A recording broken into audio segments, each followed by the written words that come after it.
Loser, ambapo kimsingi katika makundi yote huwa zinapatikana timu 4. Timu 4 ambazo zinaenda kuungana na timu zile ambazo zimemaliza nafasi ya kwanza na nafasi ya pili katika makundi yake.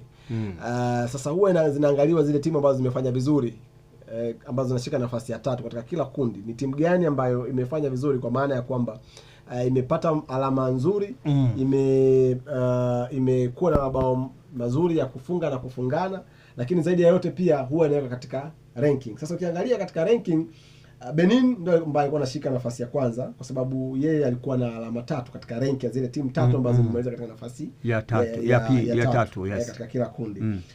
Msumbiji na yeye pia alikuwa na alama 3. Kumbuke Msumbiji kile ambacho amekifanya katika kundi lake. Lakini Sudani pia na yeye pia na alama 3. Sasa mshindani wetu alikuwa ni nani, ambaye ndio ilikuwa timu ya 4 ambayo ilikuwa inaenda kuungana na hizo timu nyingine ambazo zimeweza katika nafasi ya kwanza na nafasi ya pili. Tulikuwa tunashindana sisi pamoja na Angola. Angola ana alama 2 kama sisi. Ndio. Na sisi tuna alama 2. Wote tunajifanikiwa kuondoka na ushindi. Sare michezo 2, si ndio? Ndio. Lakini faida iliyotubeba sisi ni kwamba ukiangalia Angola amefunga mabao 2 katika mashindano, ameruhusu mabao 3. Sisi tumefunga mabao 3 katika mashindano, tumeruhusu mabao 4. Obvious sisi tuna ukiangalia tuna aggregate sawa 1-1, wote tunadaiwa bao 1. Lakini sisi uwiano wa kufunga na kufungwa tunao mkubwa kulinganisha na Angola, ambao wao katika mashindano wamefunga mabao 2, sisi tumefunga mabao 3. Kwa hiyo hicho ndio kitu ambacho kimetufanya tuende katika hatua inayofuata ya hatua ya 16 bora, na tukienda kama mabest loser.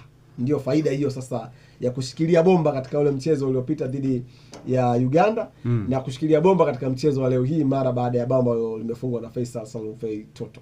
Kwa hiyo hii ni faida kubwa sana ambayo tumeipata. Kwa mara ya kwanza historia inaandikwa kutinga hatua ya 16 bora kwa timu yetu ya taifa. Kabisa, ni historia kubwa sana. Nafikiri mmoja kati ya watu ambao watakuwa na furaha huko walipo ni pamoja na Julio Talantino Pereira, kocha Julio, ambaye yeye kupitia interviews ambazo alikuwa kufanya alisema anaamini Miguel Gamondi ni kocha bora kuliko Ahmed Morocco, kuliko yeye, kuliko Juma Mgunda, na anaweza kaifikisha timu ya taifa ya Tanzania nusu finali. Kwa hiyo yale mategemeo na matarajio ya Julio yanaanza kuonekana taratibu, kwa sababu Gamondi amekuwa kocha wa kwanza kutufikisha katika hatua ya 16 bora. Haijawahi kutokea katika mashindano ya AFCON, na hii inatoa picha nzuri sana kuelekea katika utabiri huu ambao Julio aliutabiri. Japo aliutabiri kwa usda, aliutabiri kwa kama kejeli, lakini inaonekana kuwa na dalili njema. Turudi hapo ambapo ulikuwa unazungumzia juu ya Julio. Penginepo ni dua alikuwa anaiomba kimachoni, kimoyoni alikuwa haiombei hiyo. Huwezi jua, moyoni kwa mtu ni mbali, lakini inaonekana kama alipiga dua kweli na akapiga goti kweli, goti lake inaonekana kutuendea vyema. Yote kwa yote sasa tumeshatinga hatua ya 16 bora. Mtazamo wako ukoje, Dickson? Mtazamo wangu, hatua ya 16 bora ni hatua ambayo haina matokeo mawili. Haina matokeo matatu. Kwa maana ni either unashinda ama unafungwa. Kwa hiyo maana yake ni kwamba lazima tujifunze namna ya kufunga na tujifunze namna ya kutoruhusu kufungwa. Tukifanikiwa kupata bao kama tulivyopata katika mechi dhidi ya Uganda, tushikilie bomba mpaka dakika 90. Sababu tunachokiona tuna uwezo mzuri wa kufunga. Dhidi ya Nigeria tulifunga, dhidi ya Uganda tulifunga, leo hii pia tumefunga. Kwa katika hatua ya makundi michezo mitatu tumefunga mabao 3. Tafsiri yake ni kwamba tuna utamaduni wa kufunga. Lakini tuna utamaduni pia wa kufungwa.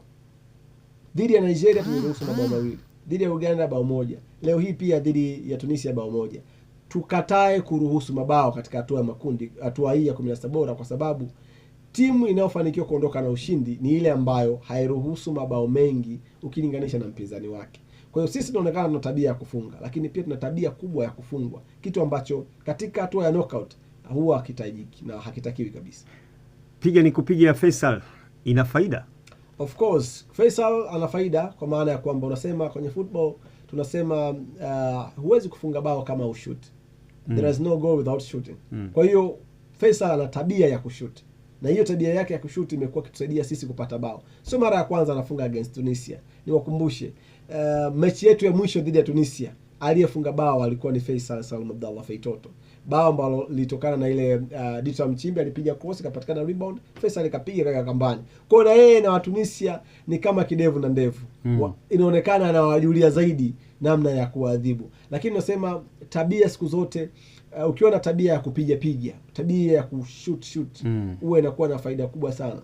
Nilikuwa naangalia siku moja mechi kwa Leicester dhidi ya City. Company aliambiwa na kocha wa City kwa maana Pep Guardiola kwamba don't shoot. Vini don't shoot. Lakini kwa sababu Vini alikuwa shaanza kuona eneo kwamba hapa nikishoot napata bao, hakusikiliza maelekezo ya kocha. Akapiga akashuti akapata bao, na end of the day City ndio alikuwa mabingwa wa Premier League msimu huu ambao Vini alishoot. Kwa hiyo ukiwa na wachezaji wenye tabia ya kushoot sana, possibility ya kupata matokeo inakuwa kubwa.